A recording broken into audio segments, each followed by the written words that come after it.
Hello friends, Kayuri here and welcome to my channel Your Online Tutor. Today let us start with lesson number 1 of class 9, that is number system. Yes, before starting any exercise of this chapter, let us learn some important classifications of number. Yes, let us start with natural numbers. Yes, what is natural number? Then the collection of numbers from 1 to infinity is called natural numbers. Yes, अब natural number किसे कहते हैं? तो जो numbers 1 से लेके infinity तक, for example कौन कौन से नंबर्स आएंगे? तो 1, 2, 3, ये सारे नंबर्स इंफिनिटी तक, इन सबको कहते हैं हम natural number. And natural number is symbolized by capital N. Okay, now whole numbers. When zero is added to natural numbers. Yes, अब क्या होगा? जब नेचुरल नंबर के सेट में हम जीरो ऐड कर देंगे तो वो बन जाएंगे हमारे होल नंबर्स. फॉर एग्जाम्पल्स कैसे होंगे होल नंबर्स? उसमें कुछ नया नहीं करना है, सिर्फ जीरो ऐड करना है नेचुरल नंबर्स में, तो हमारे बन गए होल नंबर्स. और होल नंबर्स को हम रिकॉग्नाइज करेंगे कैपिटल W से. Okay, the next is integers. Yes, what is integers? When we add negative numbers to whole numbers. अब क्या करना है? ये जो whole numbers है उसमें negative numbers जैसे कि -1, -2, -3, वो सारे numbers add कर डालने हैं, तो वो बन जाएंगे हमारे integers. तो integers क्या होंगे? -1, -2, -3, 0, 1, 2, 3, ये सारे numbers हमारे हो गए integers. And integers are recognized by Z. Okay, now next is rational numbers. Yes, what are rational numbers? The numbers that can be expressed in the form P by Q. ऐसे numbers जो P by Q के form में होते हैं, जिसमें P and Q है वो integers होने चाहिए and Q should not be zero. Q zero नहीं होने चाहिए. वैसे सारे numbers को हम कहेंगे rational number. For example हम लेते हैं 3 by 2, 5 by 3, ये सारे numbers है वो rational numbers है and they are recognized by capital Q. Now next is irrational numbers. Yes, what is irrational numbers? So the numbers that cannot be expressed in form P by Q. ऐसे numbers जिसे हम P by Q के form में express नहीं कर सकते हैं. For example, √2, √5, पाई, यानी कि पाई की वैल्यू क्या है? 3.1427, जो पाई की वैल्यू है. ये सारे हैं वो irrational numbers है and they are recognized by small s. Now next is real numbers. What is real numbers? जो the collection of all rational and irrational numbers. Yes, सारे के सारे rational और irrational numbers के collection को हम कहेंगे real numbers, जिसे कर सकते हैं वैसे सारे numbers जो नंबर लाइन पे हम ड्रॉ कर सके, पॉइंट आउट कर सकते, वैसे सारे नंबर्स को हम कहेंगे रियल नंबर्स, फिर वो चाहे रैशनल हो या इरेशनल. फॉर एग्जाम्पल √2 है वो भी रियल नंबर है और 3/2 है वो भी रियल नंबर्स ही है. And real numbers are recognized by capital R. Question number 1 of exercise 1.1. Yes, I am reading a question. Is zero a rational number? क्या पूछा है? क्या जीरो है वो रेशनल नंबर है? Can you right it in the form P by Q? इसे P by Q के form में लिख सकते हैं या नहीं? Where Q is not equals to zero, जहाँ पे Q की वैल्यू जीरो नहीं होनी चाहिए. And P and Q are integers, और P और Q दोनों ही इंटीजर्स होने चाहिए. तो yes, zero is a rational number. We can write it zero is a rational number. Now the main question is how you will write it in the form of P by Q. Then it can be written as 0 by 4, 0 by 2. You can write 0 by 6. Any numbers you can write it. These are rational numbers and it is written in the form of P by Q. Okay. Now let's move to next question number 2. Write 6 rational numbers between 3 and 4. Yes, what is the question? We have to write 6 rational numbers between 3 and 4. Then how we can write it? Let's start now. First we have to write 3 and 4 in the form of P by Q. यानी 3 का हो जाएगा 3/1 और 4 का हो जाएगा 4/1. अब क्या करेंगे? अब दोनों नंबर को 7 से मल्टीप्लाई करेंगे. Why 7 only? Because here we have to find 6 rational number. यहाँ पे हमें 6 rational numbers find करने हैं.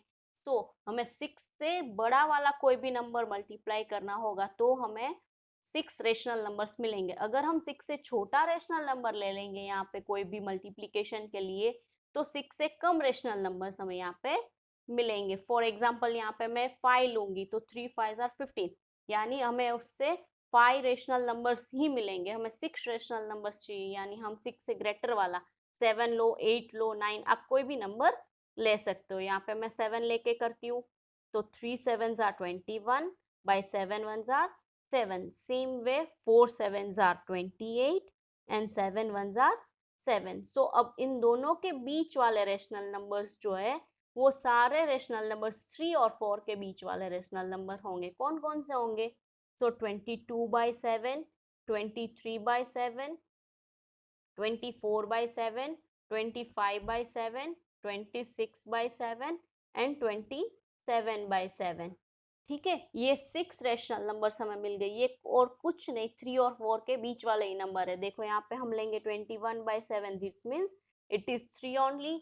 And here if we write 28 by 7 and this is 4 only, तो 3 और 4 के बीच वाले रेशनल नंबर्स ही है. अगर आप यहाँ पे फॉर एग्जाम्पल्स मैं आपको देती हूँ कि आप 8 लेते हो तो क्या होगा? अगर यहाँ पे हम 8 लेंगे तो ये बन जाएगा 24 by 8 और 4 के साथ अगर 8 लेंगे तो ये बन जाएगा हमारा 32 by 8.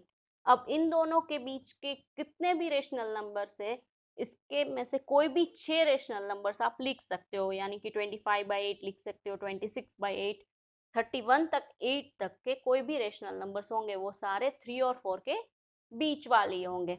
और फॉर एग्जाम्पल देखो, आप हम इससे कम नंबर लोगे तो क्या होगा? सपोज हम दोनों को मल्टीप्लाई करते हैं 5 से, तो 5 से मल्टीप्लाई करेंगे तो क्या होगा? हमारा 15 by 5 और होगा यहाँ पे 20 by 5.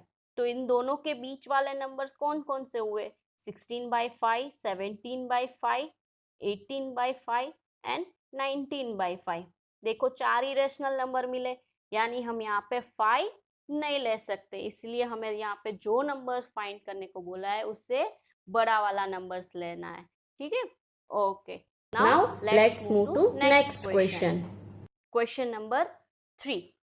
Write 5 rational numbers between 3 by 5 and 4 by 5. क्या करना है? 3 by 5 और 4 by 5 के बीच वाले कोई भी 5 रेशनल नंबर्स लेने हैं. तो ये फर्स्ट वाला जो क्वेश्चन नंबर 2 किया उसका जैसा ही है. चलो फिर भी करते हैं हम. 3 by 5 और 4 by 5. यहाँ पे देखो ये दोनों p by q के फॉर्म में दिया है, यानी यहाँ पे कन्वर्ट करने की जरूरत नहीं रहेगी. अब क्या करना है? यहाँ पे 5 दिया है तो हम किससे मल्टीप्लाई करेंगे? 6 से. यहाँ पे इन दोनों को 6 से मल्टीप्लाई कर दिया तो हमारा आंसर क्या मिलेगा? 18 by 30 एंड यहाँ पे मिलेगा हमें 24 by 30. अब इन दोनों के बीच वाले जो भी रेशनल नंबर्स हैं वो सारे रेशनल नंबर्स होंगे 3 by 5 और 4 by 5 के बीच वाले. चलो वो कौन कौन से नंबर होंगे? तो 19 by 30, 20 by 30, 21 by 30, 22 by 30 and 23 by 30. हो गए ना 5 रेशनल नंबर्स, 3 by 5 और 4 by 5 के बीच वाले. ठीक है. Now question number 4. ट्रू और false? Yes. Number 1, every natural number is a whole number. ये हमें क्या पूछा है कि हर एक नेचुरल नंबर है वो क्या होल नंबर है या नहीं? हाँ, तो अभी अभी हमने पढ़ा था कि नेचुरल नंबर्स में अगर 0 लगा देंगे तो वो होल नंबर हो जाएंगे, यानी नेचुरल नंबर सारे हैं वो होल नंबर में ऑलरेडी इंक्लूडेड है, यानी we can write this is true. Now next, every integers is a whole number. Yes, क्या पूछा है? हर एक इंटीजर्स है वो क्या होल नंबर्स है? नहीं, हर एक इंटीजर्स होल नंबर्स नहीं होंगे. क्यों? क्योंकि negative integers are not whole number. तो we have to write the reasons. Then we can write it because negative integers are not whole numbers.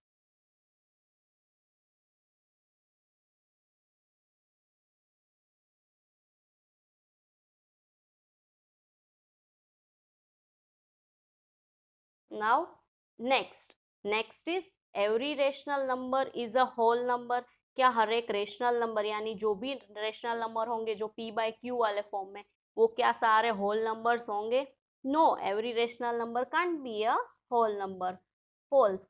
For example हम लेते हैं 2/3, तो 2/3 ये रेशनल नंबर है, पर क्या 2/3 वो होल नंबर है? नहीं है। For example 2/3 is a rational number but not a whole number, लेकिन ये होल नंबर नहीं है।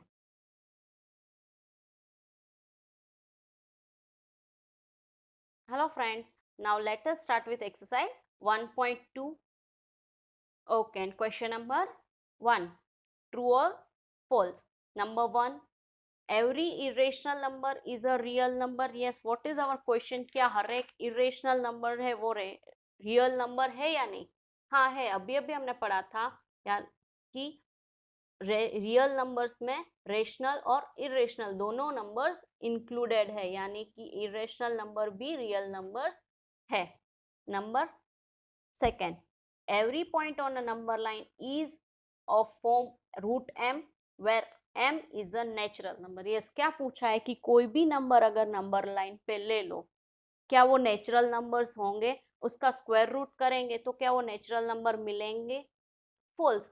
हर एक टाइम ऐसा नहीं होता। Every point can't be root m. we can write it, every point can't be root m.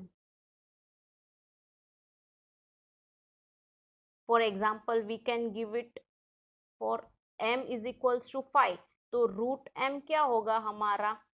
Root 5. so root 5 is not a natural number. okay, now next, every real number is an irrational number. देखो ये तो first question का inverse question ही आ गया। First question क्या था? Irrational number is a real, तो true. But क्या real number है वो इरेशनल नंबर्स हो सकते हैं? नहीं, वो इरेशनल भी हो सकते हैं और रेशनल भी हो सकते हैं। ऐसा कंपलसरी तो नहीं है कि हर एक रियल नंबर है वो इरेशनल ही हो। तो फॉर एग्जाम्पल हम लिख सकते हैं, for example 2 is a real number but is not a irrational number.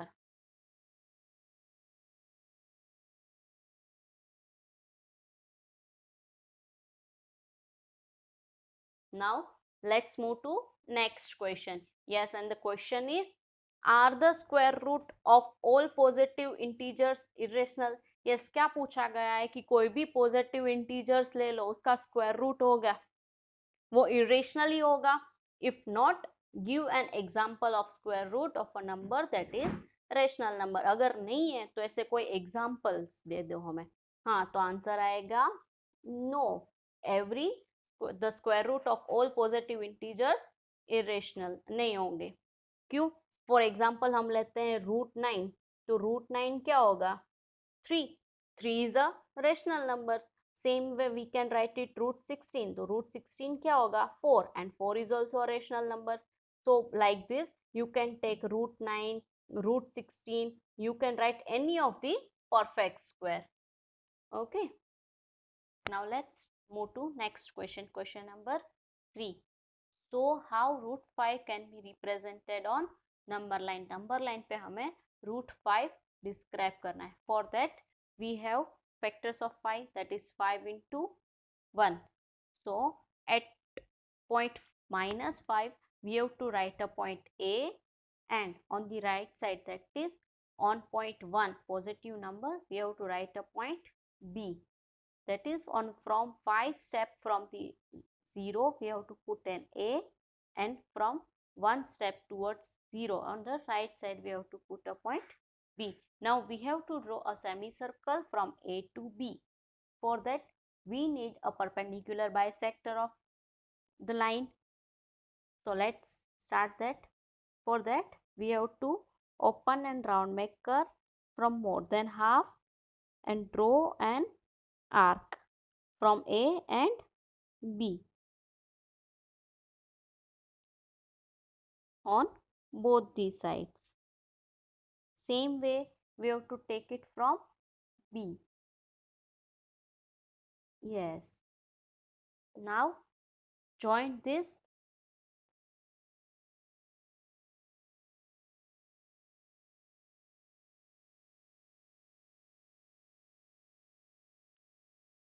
Okay, and now putting an edge of a round maker on the perpendicular bisector intersecting the number line and pencil on A, and from A we have to draw till B and semicircles like this. Okay, now the next step what we have to do is to draw an altitude from 0 which intersects the semicircle at point P. Okay, now open and round maker and put the edge on 0 and pencil on P. Now put an arc from P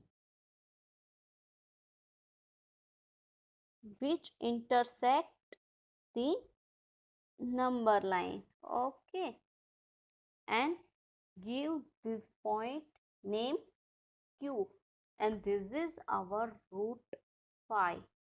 So here OQ is equal to root phi. OQ. Thank you guys for watching this video. Hope this video helped you to learn something new. Still, if you have any queries, you can mail me to the email ID displayed on the screen, or you can also write in the comment box. Don't forget to share it with your friends. Thank you.